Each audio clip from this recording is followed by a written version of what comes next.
it is really important for us to teach our kids how to breathe, but also how to calm down. I don't think that a lot of times in our culture we teach kids about emotions, number one, and I don't think that we then teach them how to deal with those emotions. And breathing can be one of the ways that you can do that. It's a really easy way to, if a child is getting worked up, if their energy is really high, if they're angry, if they're sad, it can be really helpful if you have them calm down, take a breath, and, belly breathing is one way to do it. And you can have kids think about breathing into their belly so that their belly goes out and then in. The other way that I've seen is to have them smell the flowers and then blow out the birthday candles. So you have them breathe in like if they're smelling a flower, and then blow out like they're blowing out a candle.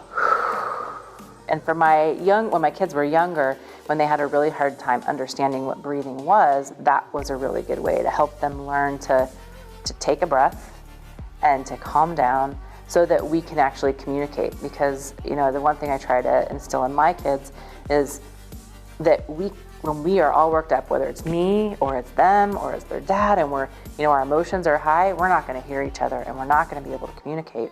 And it's so important as a family to be able to communicate and to talk about our emotions and to keep that communication healthy within the family. That I think breathing is a really good way to help facilitate that. And sometimes I need that reminder too. So it's not just our kids, I think it's adults too, because I don't think we do enough of that breathing. For most people who've been around kids, you can watch how food affects their system. For instance, when we give them sugar, they go to a birthday party and they get cake and ice cream and treats, and then they get sent home and their energy is just really high. Or, after a Thanksgiving meal and they're eating a lot and then they're just tired and then maybe they're not wanting to move around as much. Food definitely affects our mood and it affects our energy levels.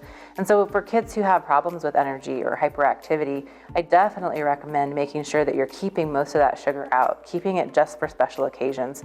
I also recommend making sure to have a really good balanced diet, having protein at every meal, making sure that you're having good fats in your diet and that you're getting all of those fruits and those vegetables so that you have those nutrients to get you through the day.